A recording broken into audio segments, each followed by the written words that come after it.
everyone, I'm Arlene Dickinson. Thanks for joining me on my podcast. It's no secret that small business is a big deal for TELUS.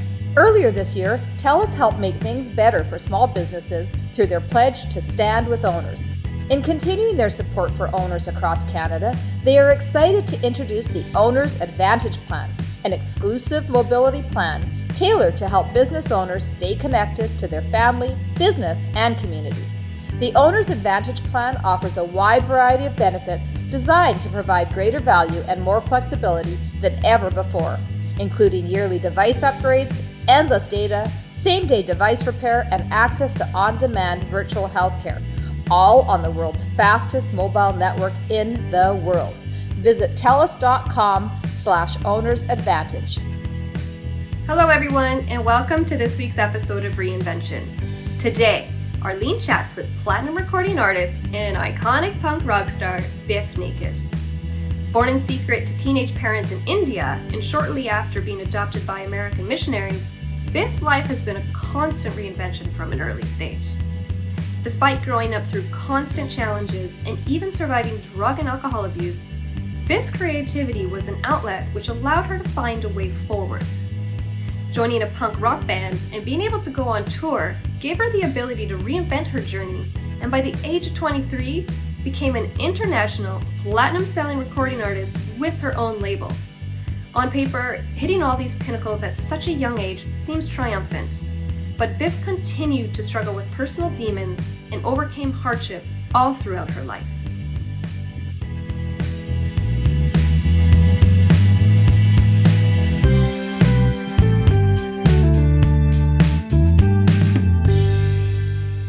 I get to talk today with Bif Naked, who is iconic and such a legend in the Canadian and the international rock scene, and absolutely somebody who on social media I enjoy so much because she's just so genuine. So Bif, thank you for taking the time. It's so nice. I would have to say all of the same things back to you, but it wouldn't sound as wonderful as coming from you. So thank you. I really love Twitter. You know, I've been on Twitter since 2009. I think it was about 2009. And when I started Twitter, I didn't even have a laptop. I didn't even own one. I didn't have television just because I was always on tour. Yeah. And I just never got into it. But Twitter was one thing I could do on my BlackBerry. And I was into it. It was just something that I'd always done, and I still love it. And making connections like this is part of the reason why a lot of people say that social media is so toxic. I've never found that, ever. No?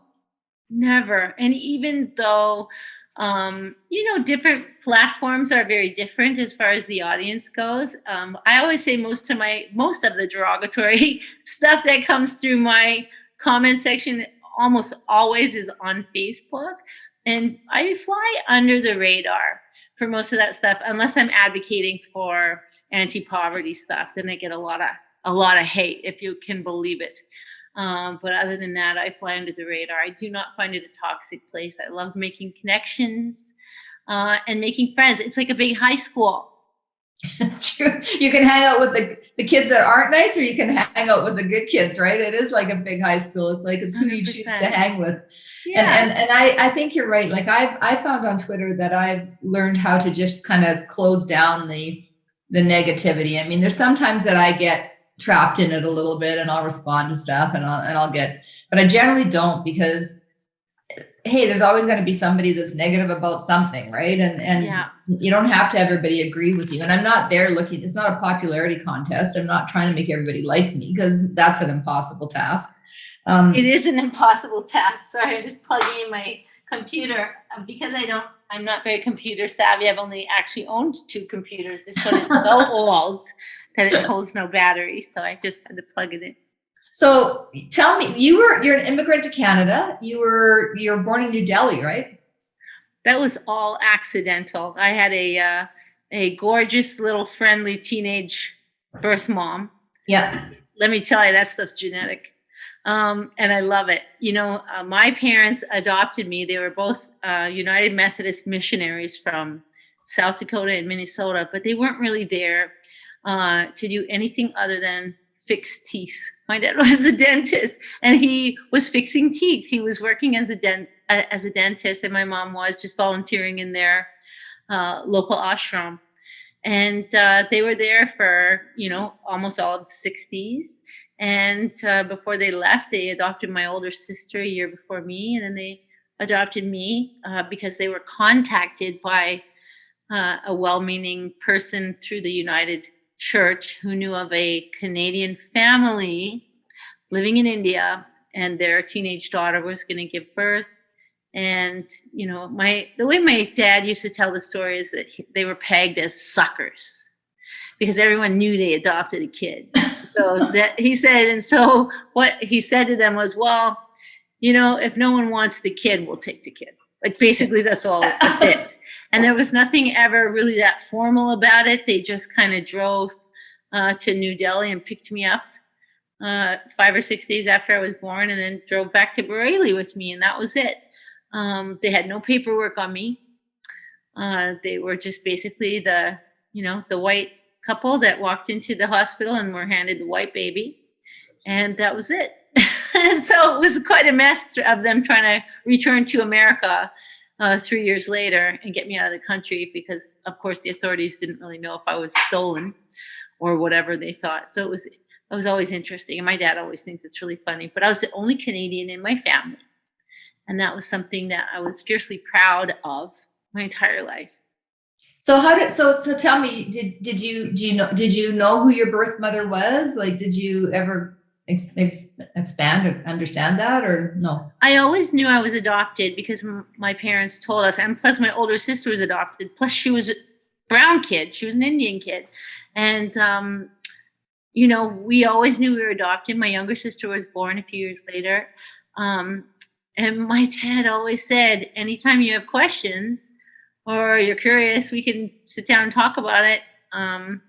But, I had this fantasy when I was a young girl that Sophia Loren was my birth mom. It had to be Sophia Loren because I loved big hats and drama and glamour. And my mother is a very modest, humble, and shy little Minnesota woman. And that was absolutely not at all what I was. I was the class clown. I was in school plays. I was loud and ran away from home countless times, my poor parents. But I met my birth mom. My parents flew me to meet her for a birthday present for myself. And I met her. And now that I moved from Vancouver to Toronto a couple of years ago, of course, my birth mom lives in Wasaga Beach. Oh. So until the pandemic anyway, I was able to, go see her more frequently. And that's something that means a lot to me. I love it. I love knowing her. And I've known her, for 20 years. And I wish that my mother, who's in her 80s now, she has no desire to travel anymore. She doesn't want to fly in an airplane or anything. But I wish that I could introduce them in person because I think that they would both get a big kick out of it more than anything else. So just make me understand. So your mom's as a Canadian who was in India and gave birth to you in India? Yes. And then came back to Canada and yes. And you had a US parents who happened to be the guys that adopt people and took you into the US. And then when did you move to Canada? 1975. Okay. My father had a choice of taking another furlough through the United Church, either in Kinshasa or in the Pas, Manitoba, north of the 53rd parallel. And he literally flipped a coin. And it was either, the Congo or Canada. And we wound up moving to the Pas. Oh, wow. And then we moved to Kentucky for a couple of years and then back to Manitoba, where I eventually graduated high school, went to university. I moved to Vancouver as an adult, and that's the only place I've ever lived until I moved to Toronto a couple of years ago. What was it like to meet your mom? It was amazing. It was amazing. When I was that age, when I met her, I was still just a hellraiser. I smoked Benson & Hedges Deluxe Ultralight 100s. This is really specific. And my birth mom, literally, it was so important to me. And when my birth mom came to the airport to meet me, she was smoking Benson & Hedges Deluxe Ultralight 100s. I was like, this is amazing. This is actually blew my mind. I was so immature. blew my mind. The fact that she liked rusty nails blew my mind. Like all these things we had, Hindustani food. And, she was at the time, I don't know what she was on at the time, but she'd been married more than once. And I always said, Liz Taylor was my marriage mentor. I always said, why shouldn't a woman get married 5 or 6 times? Of course, I never really understood what I was talking about. Now I'm married for the 3rd time. Thank goodness. It has been very lovely. But my birth mom is the same. And I always say, well, people who get married all the time are optimists more than anything else. It'll work out one of these times. Yeah. And I think that it's actually a really good thing. I think it's okay to be that optimistic and have, faith in the concept, and the romanticism of it. And that's what my birth mom is like. I like knowing what the differences are for me genetically versus environmentally, the things that impacted me. I love knowing that. I love knowing the difference. And it's just really cool. It's really enhanced my experience in this world. It's really made life really lots of fun. Yeah, it's wonderful that you've got that sense of yourself through it. Like you knew who you were before, but then you just found this other element, and the fact that you've been able to incorporate that into your life, and that's pretty cool. When you went to you went to the pub, but then when you went to Vancouver, were you singing at that point? I was in a band already in Winnipeg. I had just kind of accidentally fallen into being into bands. I was a theater major in university. I really thought I would be an actress. And I took musical theater to enhance my acting skills and wound up singing for this punk rock band because of a good looking guy who was 6'5" with a mohawk. And that's as good a reason as any. I can't say that it was any other reason that I did that. And it was just such a good fit for me as far as, all the lousy poetry I ever wrote became lyrics. And, I found this really amazing outlet on the stage. Performing was actually the perfect life for me. I loved it. And I've never done anything else. I've always loved it so much. So by the time we moved to Vancouver, that was the band I was in called Gorilla flipped a coin. It was either Vancouver or Toronto. And I often wonder what may have been different had we moved this way. But now that I've lived here a couple of years, and the music business is so different than it was 30 years ago. 30 years ago, I think there would have been more reason, I guess, to move to Toronto. But, now, people have the internet. It's just different. Yeah. But it was interesting. And moving to the Pacific Northwest specifically in the early 90s was a calamitous time in music. And for personal, for people personally, drugs were rampant. Yeah. And it was also highly romanticized. It was the beginning of grunge. And, all of those stereotypes are really true. And it's amazing that most of us survived.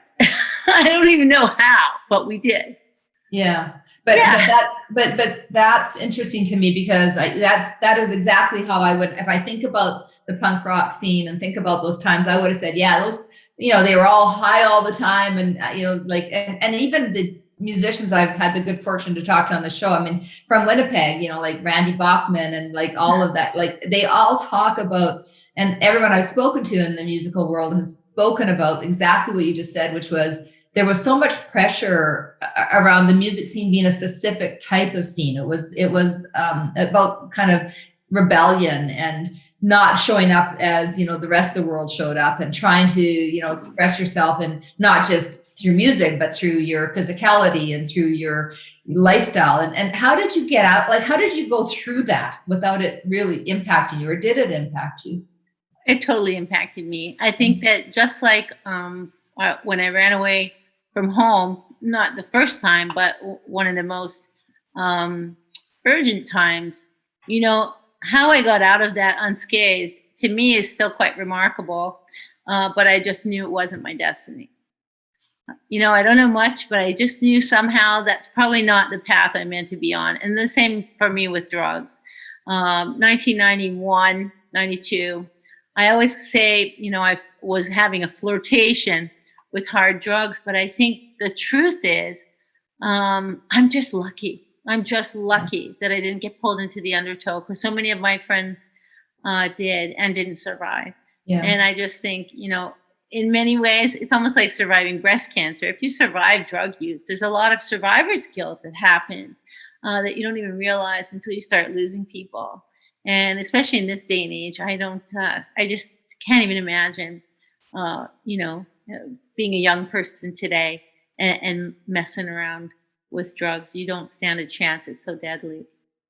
Yeah, it's a very different type of drug than it was then, right? It's evolved to the point where addiction happens so easily, and I think it's much more difficult to extricate yourself from drug abuse today than it was. It's still always difficult, but it definitely is different.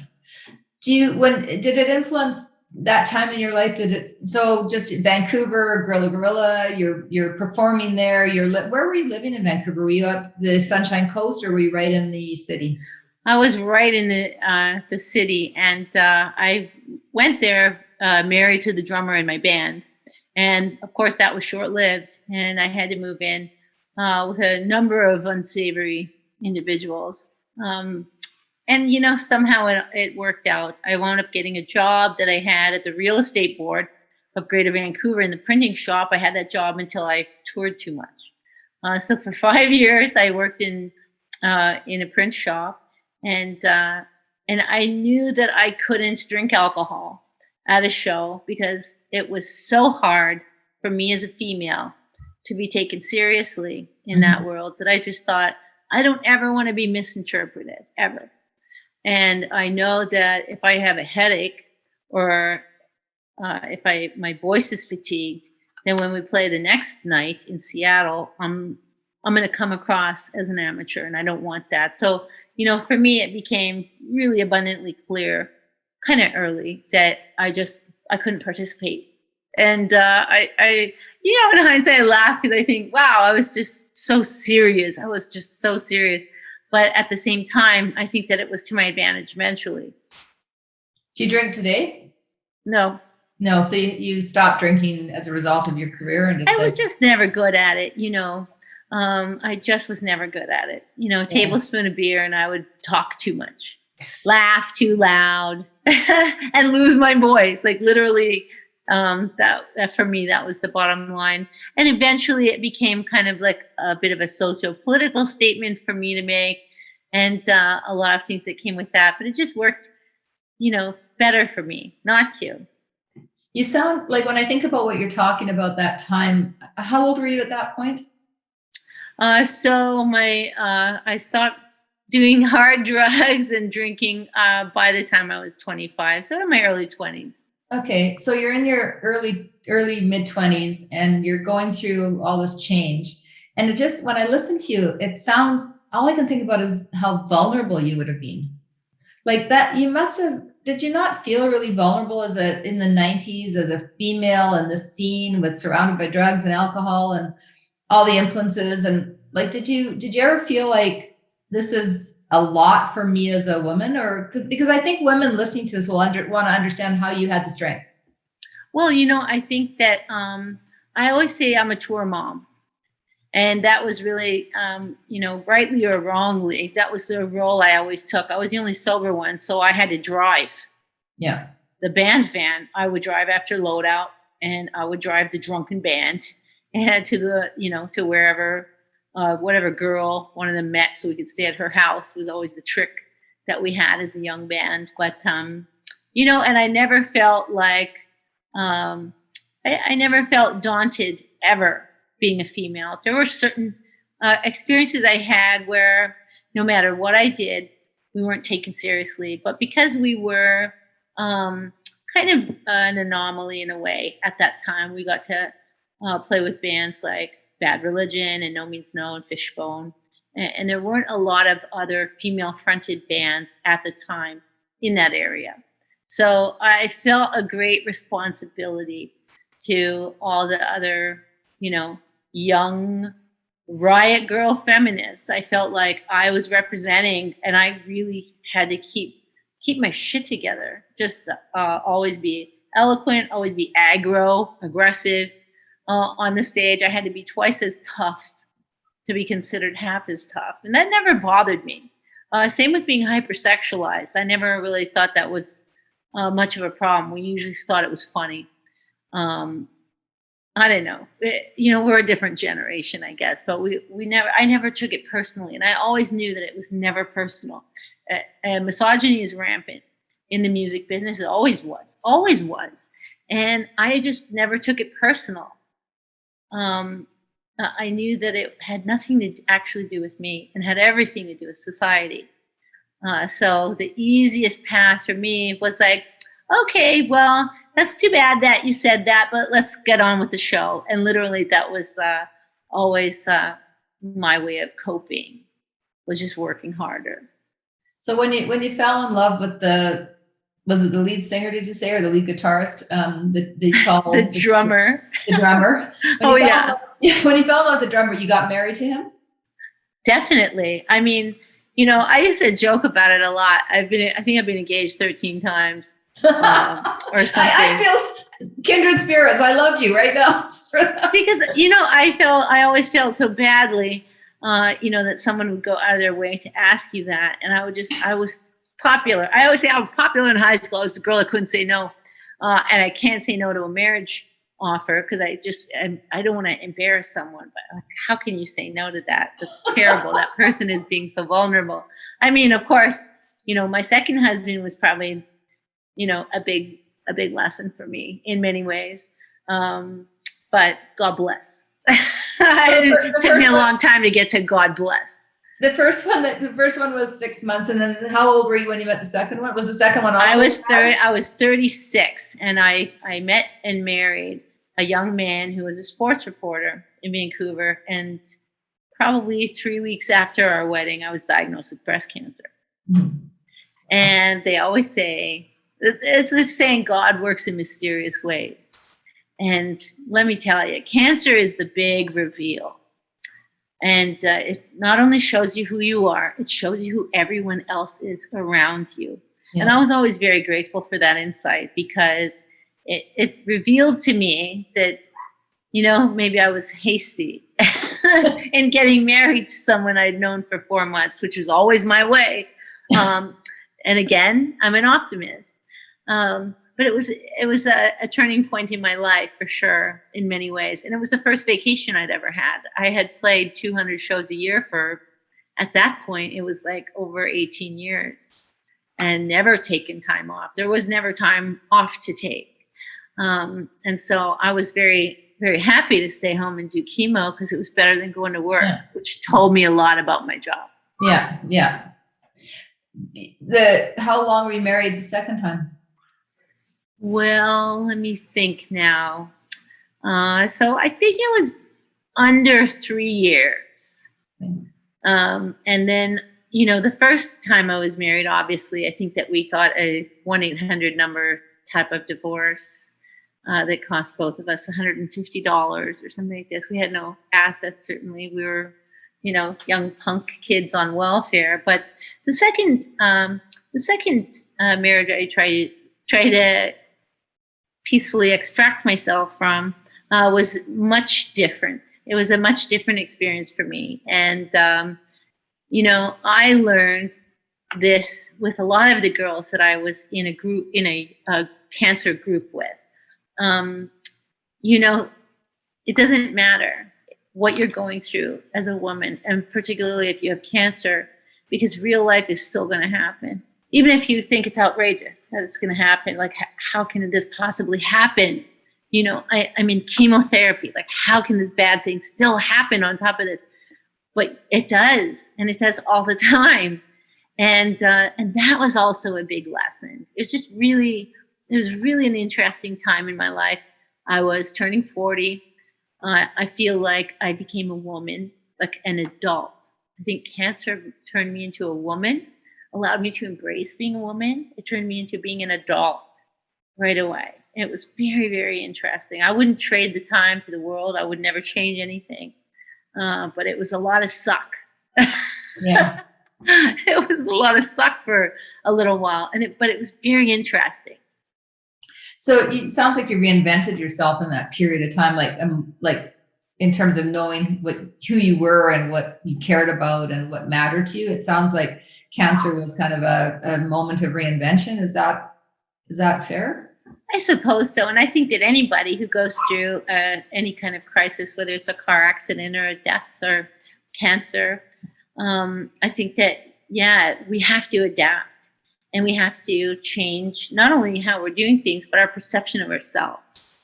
And that was something that I just had never really, I had never really known so many things. I mean, breast cancer really is a shit kicker, you know, for women in a million reasons. I didn't mind losing my hair. That was a pleasure. That was a pleasure to lose my hair because I felt for the first time I was anonymous in a way. I didn't have this like signature dumb haircut that I'll probably have until I'm in my 80s. But I just found that, you know, I gained like 40 pounds in the first, 4 months of chemo, like a lot of my chemo sisters did. And most people are like, you look so different. You look so healthy. Meanwhile, you can't even help it. It's just like, it was so interesting. I didn't know I was anorexic until I had breast cancer. It just never occurred to me. So it was an amazing, it was just an amazing time of not only reinvention, but rediscovery and trying to learn how to navigate a world where I was so changed. Was it about facing your mortality too? I mean, do you think that like you're at 40-year-olds? I mean, I think until we're later on in life, we really think we are going to live forever and we're going to have health forever and we're going to be able to do whatever we want forever.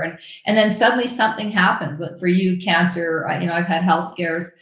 I haven't had certainly experienced what you have, but I have had moments where I went, wow, this is real. Like I need to change something because my life, the end of my life could be staring me in the face. Did you go through that kind of realization or? Well, I always say because I've had such a life of misadventure, I couldn't actually believe that I lived to 18. Yeah. And then, so every day's a gift. Like honestly, and I blame my parents too, because they're so lovey-dovey. They're so lovey-dovey that we're all just lovey-dovey. And I really have always lived like that. I always say if I croak tomorrow, I will have lived such an amazing and cool life where I've known love and lots of laughs and lots of pets and, lots of, great husbands and whatever the case. I just think that, I never had that natural, fear of mortality. I always, to this day, I always say I could have died happy. Like I could have died happy on my graduation day because I can't believe that they let me graduate because I was a runaway and missed a lot of school. I can't believe I did The Tonight Show with Jay Leno. I got to sit on the couch and meet Oscar de la Hoya. I could have died happy the next day. I would have been fine. I would have died happy. I cannot believe that my dad gave me away at my second wedding. I could have died happy. Like all these, I could have died happy. So for me, to quote Ram Dass, he always had this saying that I put in one of my CDs, which was, death is like taking off a tight shoe. And I always thought that's a great way to look at it, because I'll bet it is. It's like you can finally just relax. You can finally do it.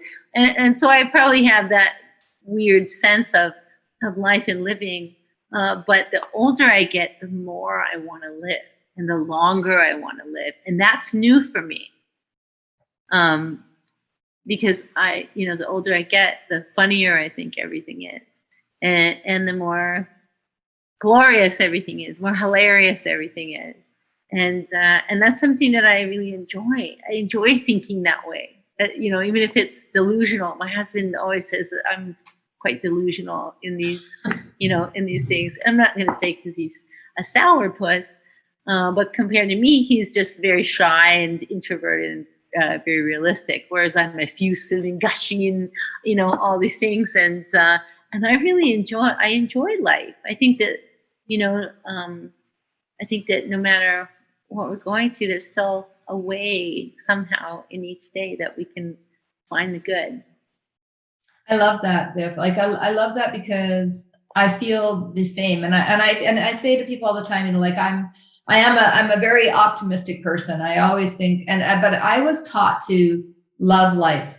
You know, I was taught to enjoy the moments and to be grateful for what's in, you know, the experiences. And I know that that's a blessing, because I know many people who can't help but be pessimistic and can't help but be negative. And it's not that they want to be, I just think they were raised a little bit to believe that. So your parents probably had a lot to do with your optimism, but also I think it's something that's just inside of us. And I feel like you do that, man. If I did go tomorrow, what a life I've lived. Like but you said something that really hit me. Like the older you get, the more you want to live. And I think that is such a truth. It's somehow you kind of, because I think you get relaxed about everything. With age, you start to go, this isn't that important. Like, why did I get upset about such little shit? Like, I don't care about that stuff anymore. I want to just, you know, like, and so you brush away, or somehow the cobwebs get erased from your head of Matt being so obsessed with things that really don't matter. And as you age, you kind of go, you know what, I actually understand what matters now. And then you want to enjoy that more, because you want the time to kind of relish your freedom that you have as an individual to be who you are versus who other people expect you to be. Did you ever feel that you needed to be a certain way because people expected you to be a certain way, or no? Oh, most definitely. I mean, especially when I was a young artist and we were doing tours in Europe at the early stages of my career, I couldn't get a record deal in Canada. And I've had the same manager since 1992. And he was told by some of the famous Toronto music industry moguls that I would never get on the radio. And they told him he was wasting his time for the girl with tattoos, which is fine. I never took it personally, but he did. And he just thought, no, that's not acceptable, and said, we're going to form a record company and we're going to license your record in every country in the world. So that's what we're going to do. And that's what we did. And we called it Her Royal Majesty's Records, because I was young and immature and didn't really understand that would be a problem later, you know, if there happens to be a queen. But anyway, and when we went to Europe to tour, he and my other manager, who's American, used to tell me not to talk in between songs. They would say, you give it away, because the perception the audience needs to have of you is this, you know, you're doing these tough songs and it's like, rah, rah, you know, really crazy. And then in between songs, I go, thank you so much, everybody, for clapping. I just love seeing you. And they would be like, shut up. Like, you cannot do that. You're going to wreck it. Like, don't, you know, it took a long time for me to be able to, for people to understand that, you know, if I write songs that are about rage and I channel, you know, artistically my heartache or my rage into my music, that really has nothing to do with the rest of my day or personality. And I think that a lot of people are like that. They can be perfectly happy people, but they write nothing but sad songs or love songs. And I think that's one of the really cool things about making art, is you can, you know, basically channel your rage or your sense of injustice or whatever you feel like making art about, and then still have the rest of your personality be what it is. But that's really interesting to me, because I think as you're saying that, I thought about Tara Sloan. And I didn't know she was a singer. I had no idea she had Joy Drop, like no idea. And so I'd met her I think through TV or something. Yeah. And I knew her in a certain way. And then she was doing, you know, some TV shows. So I knew her that way. And then suddenly I had a party at my home a number of years ago, and Tara was there, and we were just around a campfire, and she said, I could, you know, sing. And I went, sure, if you want. I'm thinking she's just, okay. I didn't know Tara, you know, thought she could sing. And she stood up and belted out the song, and Biff was going, who is this person? That's so funny. Yeah. You should sing. And she's, Arlene, I did sing. And she tells me about her history. But it just, and her music can be as aggressive as well. And, you know, and I thought the same thing. I thought, wow, the person she isn't the person that she is on stage. and they're both really great people. And she doesn't feel the need to show up that way. And that's what you just said to me, which I love that, because you can be painted into a corner. Like, I've got to be the hard ass businesswoman. I have to be the, and I'm just me, like outside of work, I'm just a pretty boring, normal person. I get it. I identify as a dog mom. People always ask, well, how do you identify? As a dog mom. Like, that's it. End of story. I'm a dog mom. And my husband's chef. You have your husband's chef. I like that too. And well, you cook very strictly. Does he eat the same way you eat? Not even close. Not at all. He loves red wine. He loves red wine, and he eats man food that is not vegan. But that's fine. I've been accustomed to being the only vegan and the only non-drinker in my band, in my family, in my personal relationships for 25 years. So none of that ever bothers me. And I love cooking. I love cooking, and I love dinner parties. So I totally, when you talk about having a fire and having a guest like Tara, I just think, oh, those were the days, like I love entertaining. And I know Jan does too. And it's just fun, and it's an art form, So, some of the things I get away with him, he'll eat 3 pieces of broccoli, no more than 3. This is our deal. I don't know how it is. My band is the same way. These dudes don't eat vegetables. I don't understand the concept. That's all I eat. That's all I've ever eaten. I used to be a raw food vegan for a long time before it was called that. But it was mostly because we were poor. It wasn't because we were being fancy. And back then there wasn't any fancy vegan food or vegan restaurants. So we just, our restaurant was the grocery store. And for me, it still is.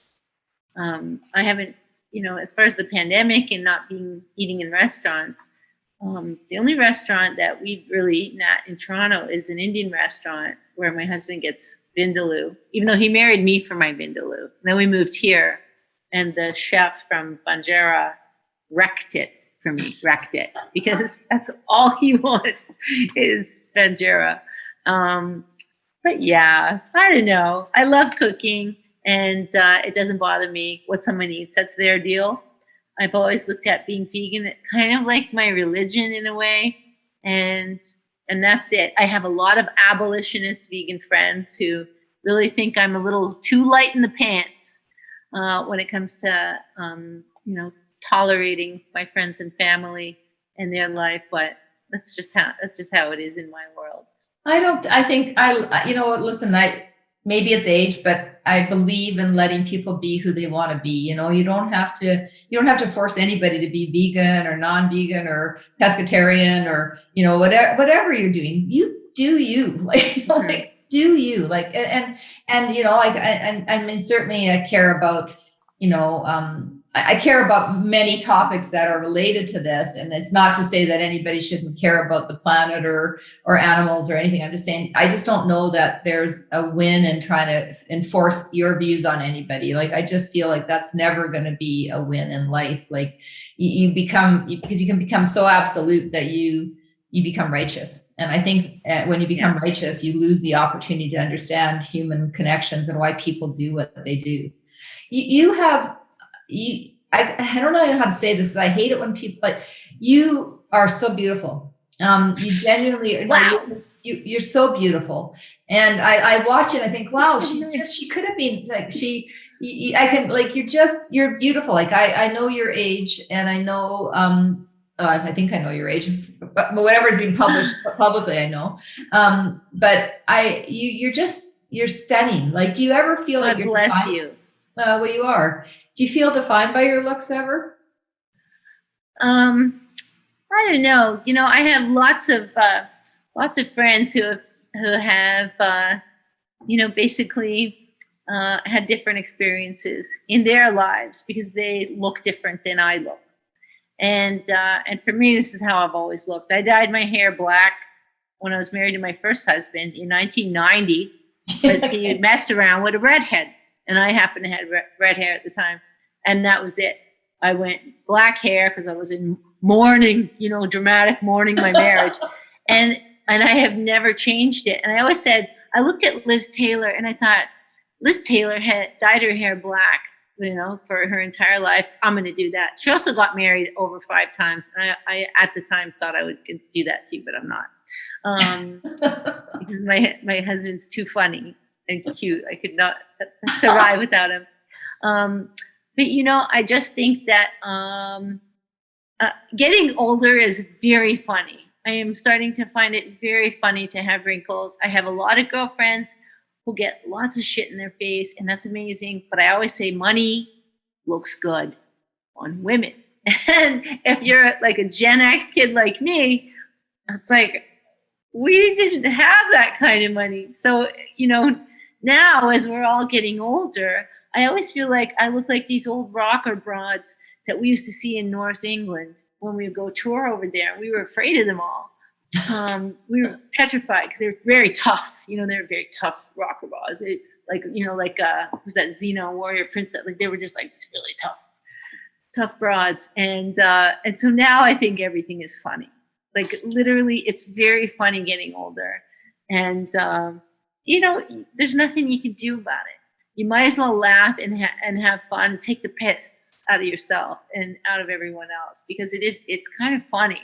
It's liberating. It's like, I don't know, I find it like, and I look at Annie Lennox. I don't know if you follow her, but like talk about like just holding true to who you are and aging well and not giving, care about anything relative to her appearance, but more about kind of what her art is and what she stands for. And, I love following her. I really enjoy, and then there's many of the older musicians that I go, wow, they really have their act together. Not just from a art perspective, but just from a life perspective, because you're so exposed to so many things, I think, in your careers that many aren't. It's possible. I mean, I can say the same thing for Jamie Lee Curtis, for example. Just a real ball buster, and so we admire that because we're like, always this individual is fearless, and they're fearlessly saying, what their beliefs are. And so that's something that I wind up admiring it. And we kind of swoon over it because there is a sense of, fearlessness that they're exuding. And that's something that's desirable, I think, for all of us, no matter whether, we're women or not. I just think, that kind of, fearless way of being is something that I aspire to anyway. Well, I think you do have that. I know that, when you talk about your hair, like I was defined forever with red hair with a gray streak because I had it forever. And this looks beautiful. Well, thanks. I mean, but I can tell you, but when I was your age, I thought the same thing. I thought I will have this red hair with the gray streak until I die, because that's how everybody I identified. Everybody knew me for that, and even my hairdressers and all my publicists and everybody would say, "You got to keep it because that's your signature and that's what people know you as." And so I really went through this major, talk about reinvention. I went through this major, if I cut my hair, and I go gray, am I going to be am I ruining my career? Am I somehow not going to be who I am? And when I did it, it was so freeing. I can tell you that you'll do it. At some point you're going to change it, whether you stay long or short or whatever you do, you'll say, don't need to be identified by my hair. Mm-hmm. Yeah. And losing it was something that was, interesting in that way, even though I had lots of different wigs, old lady wigs from the Bay that were blonde or different, I thought I would have some anonymity in that way. Never happened. No, never did happen. Even though it wasn't black. And when it grew back from nothing, I thought, well, now's my opportunity to just let it be what it is. I looked like Jerry Seinfeld for a year. I really did. It was like the weirdest hair. And the nurses were all like, well, love, you can't really dye it because, your scalp is still quite sensitive and it's new hair. I dyed it as soon as I had to go back to work, obviously. And I don't know. I always think that, why aren't we allowed to have a mohawk at 50? Maybe, I think that, I keep threatening my manager that I'm going to shave my hair for summer. Do it. Like I see that, and that's the beauty of getting older. That's the beauty of reinvention, I think, is exactly that, like doing what, I mean, we haven't really, excuse me, just hold on. We haven't really touched on your career is just like outstanding. I mean, I got some notes here. Like I say, I don't have notes, but I do have notes. So you were among the top 150 selling Canadian artists in Canada. Like you've done so many albums. You recorded The Promise while you were undergoing chemotherapy. You started your own record company, as you said. You've released how many albums? I said 10, but it's more than 10, isn't it? I don't think so. We've been working on the new record for 2 years. I was going to put it out last year. Yeah. But last year was a year of total chaos, just in the world. And I really felt that the world didn't need a fucking Bif Naked record. Like, what we need is unity. What we need is, everyone getting on the same page. So we've been waiting to put this new record out, and I'm glad. Because now we've been tinkering with it, and now it sounds like very heavy. It sounds like an explosion, and that's something I never thought I would do. I never thought I would keep making records. I always thought I would be doing something else, but I love it. I just love it. I love making records. I wish I could do more of them. We have our own studio. We've always done our own records and used our own studios for the last 6 records, I guess. But yeah, it's, again, people will always identify me with "I Love Myself Today" or "Spaceman." And there was a long time where I felt kind of bad about that, because I thought, but this love song that we did just now is like way better, or whatever I, would think. And, eventually I got to a place where I went, wait a minute, I love that song. I love singing this song. Like, that's fantastic, actually. Yeah. That I get the opportunity to sing it every time I play a show. I still have to end the show with that song. It's like how we all, can go part as friends, between me and the audience, is we all have that bonding anthem that we can sing together. And there's nothing that can replace that. I hope that, like Tina Turner, who is one of my idols, I just hope that I can, keep doing shows and, stage diving. I hope to get back to stage diving, well into my 70s. I don't know. Is that wrong? Love that. Wouldn't that be fun? Like, why not? I don't know. Hopefully why we'll not? get back to that. Why not? Yeah. Do you mind? I want to go somewhere, and if it's too personal, you can tell me, but you mentioned numerous times through our talk today about running away. And if I'm listening to this podcast, I'm maybe left with a question that I feel is worth asking you. And if you're comfortable talking about it, but why were you running away so much? What was going on in your life that created the need for you to run away? Well, I was a very defiant little teenager. And the most specific time that I always refer to with my habitual running away, my poor parents, who were just a lovely, Methodist couple. My mother didn't understand. I guess I didn't understand either. But for me, having a beer and having a boyfriend who's an adult was a rite of passage. Being a prairie girl, and of course, my parents were like, "You can't have a boyfriend who's over 21, and you can't." And I was just outraged. Oh, I was always outraged. And now I have a goddaughter who is turning 17, who is outraged all the time. And I see myself when she talked back to her mother, for example. And I just think, I wish I could have seen myself back then. I was so, I was just a terror to my poor parents. And when I ran away from home, our thinking, my best friend and I left high school that morning on a Monday morning and had enough money to get the bus to Thunder Bay. We hitchhiked the rest of the way from Thunder Bay to Toronto, because Toronto was where I was going to be an actress. Like literally, this was my brain. And she was going to be my manager. This was how our brains worked. And the fact that we didn't get cut up into little pieces between the three drivers who actually drove us, I just think, how is it possible that I wound up getting through this unscathed? And when we got to Toronto, we were recruited and turned out by sex traffickers within 12 hours of arriving in Toronto in 1986.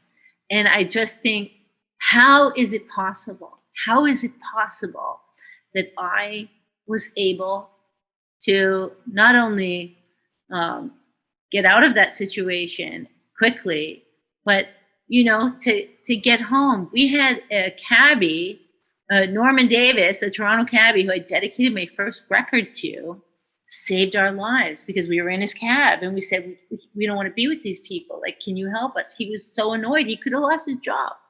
And he so loved Toronto that he took us the next day before we got the Greyhound back home to Winnipeg. He took us on a tour of the Toronto he loved and took us for meatball sandwiches in Little Italy. And we sat in the back of his car, gobbling these meatball sandwiches. And he would just talk about how beautiful these houses were and all the families that blew up each other's houses and all this stuff. And I just think it was an amazing and serendipitous time in my life, because I didn't take on any trauma from those experiences. All I can really take away is this guy who was really just helped a couple of kids who were strangers, and they took up a collection at the Greyhound depot between all of the staff members there to pay for our bus ticket home. There was no internet. There was no Western Union on a Sunday or whatever day it was. And they paid for our bus ticket home and even worked it out so that we could sit in the smoking section in the back of the bus and smoke cigarettes. They gave us cigarettes to smoke all the way home. I just think, honestly, that's amazing. And I can't help but just feel really lucky and very special about that time in my life, regardless of the violence that was there. And, there've been many times where I ask myself, is that just a coping technique? Come on. Like, is that just me, compartmentalizing it so that I can, survive whatever residual feelings I still have? I don't think so. I really don't think so. I just think that, I was very, very lucky. I don't know why I was so lucky, but that guy literally was an angel from heaven. And there are people out there who help people every single day without any expectation or desire for reward. And those are the people that make the world an amazing place. The humanity that they have will go possibly unnoticed by a majority of the population. Those stories maybe will never get told. But I always think about it and think that, how awesome is it to live in a world where people like that really exist? Yeah, that's a phenomenal story. I mean, as you said, your life could have gone so differently. And, the types of people that you ran into when you came to Toronto, I mean, it's so frightening. And I know you also experienced through that, those younger years of your life, that whether it was the sex trafficking and the issues that you had with the experiences you had with that encounter. And thank God that you met the cab driver and the people you did. But also, you as you said, talked about earlier, we touched on a little bit, but alcohol and drugs and the role they played in your life and how you were able to overcome all those things. Like when you look back at all of that, Bif, when you look back at your early years, how much did they form your optimism? Like you could have been so negative. I guess that's what I want to say. You could have turned out so negative. You had so many things that happened to you, and maybe you're good at compartmentalizing. I know that's a mechanism I use. I compartmentalize bad things. and put them away. And I just don't want to, I don't want to think about them. But you went through a lot. I mean, whether it's, the alcohol, the drug overdose, the sex trafficking, yet you still maintain this beautiful outlook on life. How do you do it? Because God loves stupid too. That's my dad saying. And that's the truth. I just think that no matter what, I just think that we live in a world where there has to be room for a lot of different people. And, we're going to encounter all types of people. It takes all kinds to make up a world. And there are always circumstances. You can look for the root of every situation and every person. There's always going to be a root. And I'm interested in those stories. I'm interested, what's the root? What's the root of that person who was trying to turn me out as a sex trafficker? That person, 19-year-old kid, what's the root of that? What's the root of that person's behavior? And how does that person have that job? What is the root of the Toronto cabbie who lived alone, lived in a basement apartment, and was, possibly his phone never rang. Possibly work was the only time he interacts with other people and has adult conversations. This person, given the opportunity of circumstance that happened in his day, rose to the occasion and became the Superman. I just think that, no matter what we're doing in our lifetimes, no matter who we encounter, every single person, I don't remember what book it was. When I was really young, I was, into theology. I was very interested in Taoism and Buddhism when I was young. And there was a passage I read once that every single human being that you ever see on the street, that you see on the bus with you, well, because I took the bus all the time, so that was my frame of reference.